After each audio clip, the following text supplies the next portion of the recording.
Grand Story อย่าลืมกดติดตาม แล้วกดกระดิ่งตรงนี้สวัสดีครับวันนี้ที่วายของเล่นแสนสนุกของเราคือเครื่องบินกระดาษ The Twister หรือเกียวสลาตันนั่นเองครับก่อนอื่นเดี๋ยวเราไปดูวิธีการทำกันก่อนเลยนะครับ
ครับเสร็จแล้วเราก็ต้องมาลองเล่นกันเล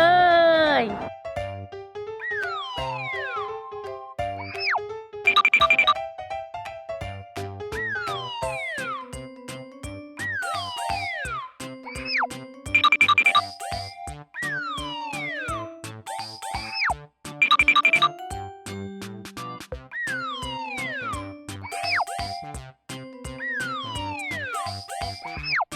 ก็สำหรับลำนี้นะครับมันก็จะบินเหมือนเกลียวขึ้นเลยนะเนี่ยหมุนแบบนี้นะเพื่อนๆก็ลองไปครับเล่นกันดูรับรองว่ามันบินเก๋ดีนะครับแล้วก็อย่าลืมกดติดตามและกดกระดิ่งกุ้งกิ้งด้วยนะครับสำหรับวันนี้สวัสดีครับบ๊ายบา